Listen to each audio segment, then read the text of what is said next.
Well, good morning, guys. Good morning. A couple of years ago, I was invited to a dinner party.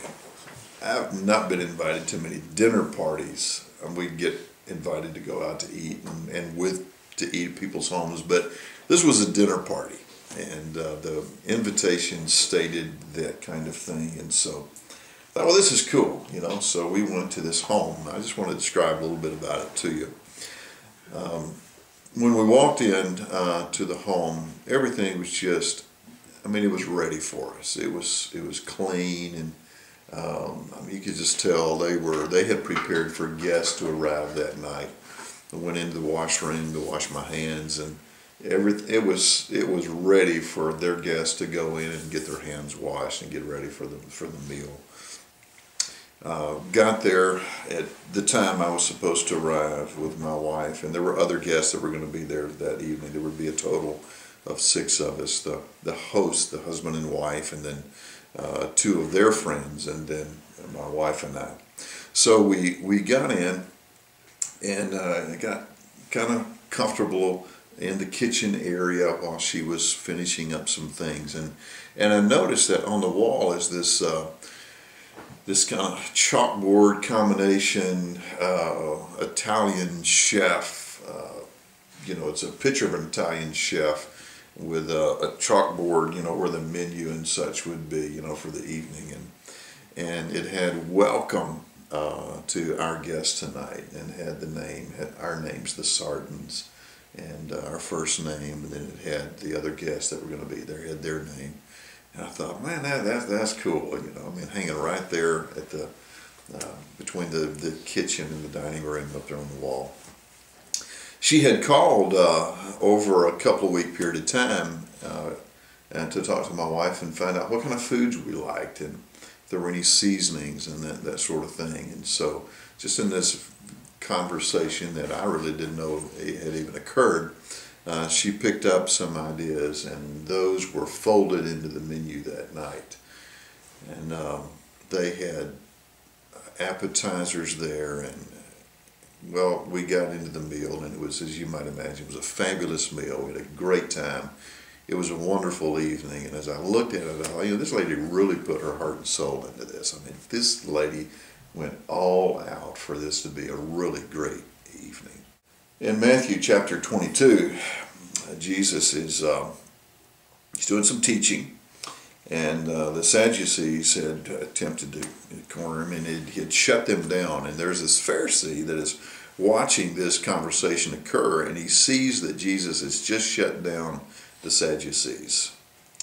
And in fact, it begins reading like that in verse 34 of chapter 22. Hearing that Jesus had silenced the Sadducees, the Pharisees, they got together, and one of them, who was an expert in the law, he tested him with this question. Now he's thinking he's going to ask Jesus a question. This is kind of like a chess game in his mind. He's thought, I have just the right question that when Jesus answers this, no matter how he answers it, I'm going to be able to checkmate him. I've got him with this question. And so he says, hey, teacher, which is the greatest of the commandments in the law? Which is the greatest of the commandments in the law? Jesus replies, here's the commandment. Love the Lord your God with all of your heart, and with all of your soul, and with all of your mind. This is the first and the greatest commandment. And the second is like it. Love your neighbor as yourself. And then he says this, he says, all of the law and the prophets hang on these 2 commandments. In other words, you can sum up everything in all the scriptures. Everything. You can live this life with God effectively if you remember these 2 things.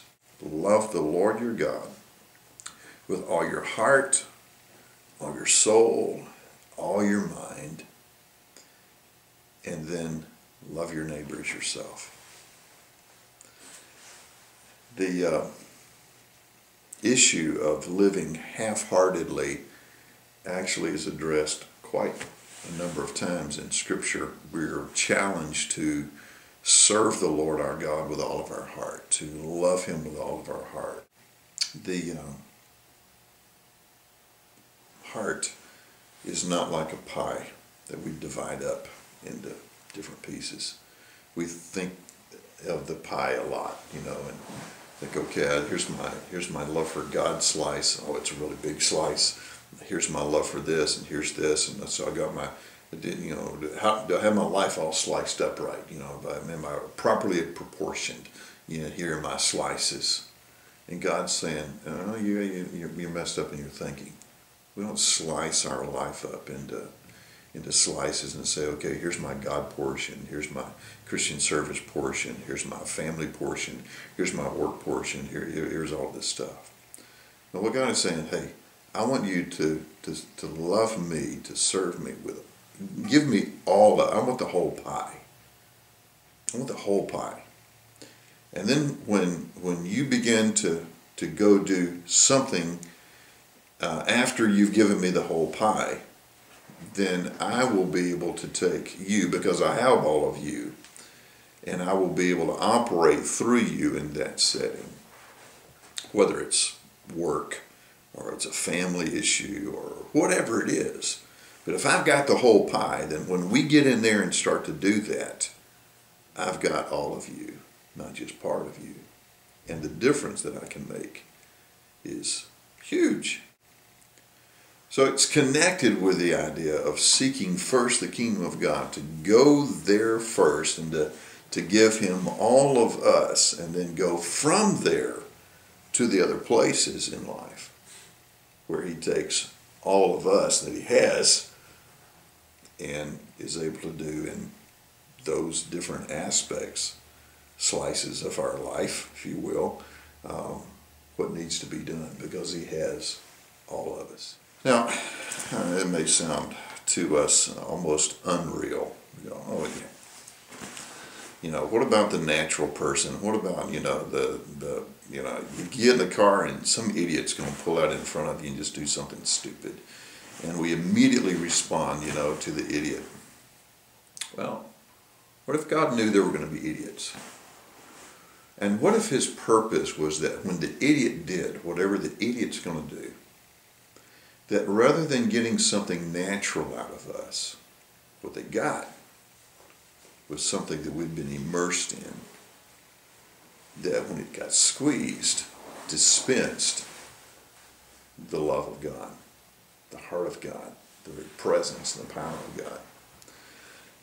I literally think that that's not just something that he might have had in mind to suggest. I think that it's so much a part of his divine provision and expectations that I believe that's part of the commandment when he says, I want you to love your enemies and bless those who despitefully use you. How do you do that? You can't do it in the natural. You cannot take someone who is using you despitefully, who hates you, who is your enemy. You cannot respond to them with genuine love out of the natural man. You have to crucify that part of you.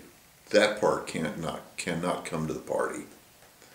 You have to be wholly immersed in this love of God, in this presence, in this relationship with God.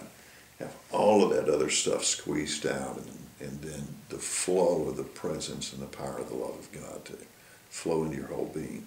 So that when you are with the enemy, when you are with those who are despitefully using you, when you're with those who are the idiots doing the stupid stuff, what flows out is not natural, but it's supernatural. Those create absolute divine opportunities. Because see, people expect to get a natural response. They don't expect the supernatural response. And when they get the supernatural response, it creates divine opportunity for them as well as for us. For them, it's an opportunity to see something beyond natural, to see something that is divine, that they did not deserve, but they got it anyway. We change our world through these, what I call divine moments, divine opportunities. as well. Something to be said about consistency, absolutely. But in the context of this consistency with Christ, there are going to be these opportunities where something happens that's just off the chart. And if we're saturated in this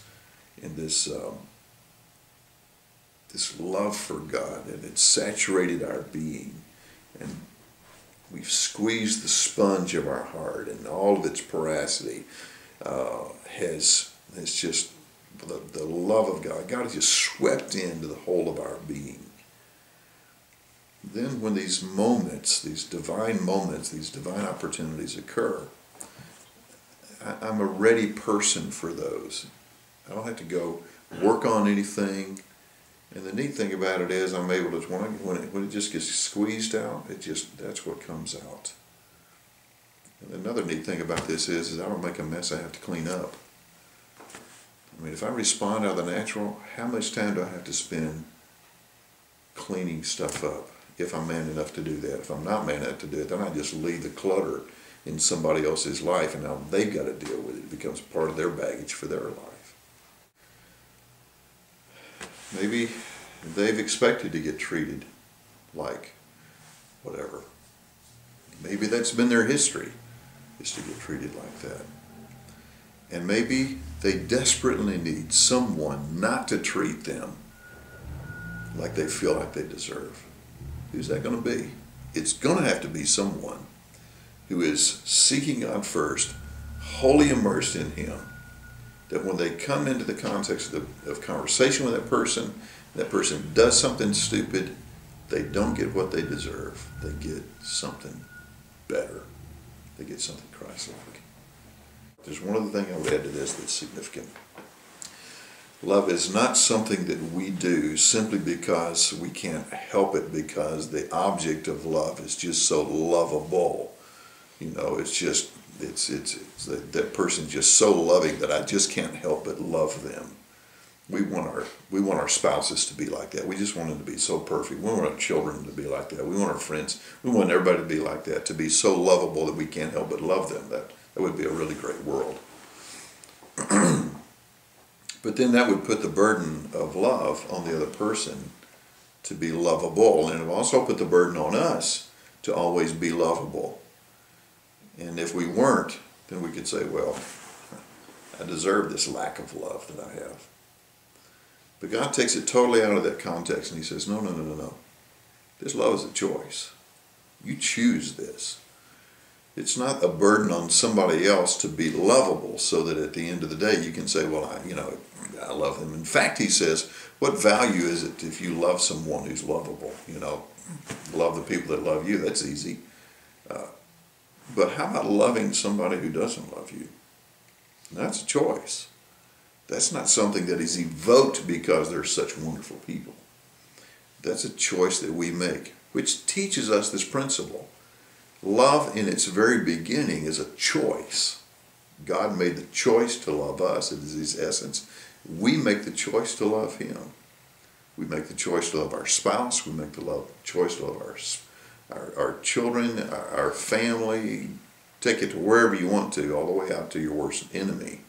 We make the choice to love Him. We also make the choice whether or not to love Him with all of our heart. To do it half-hearted or wholehearted.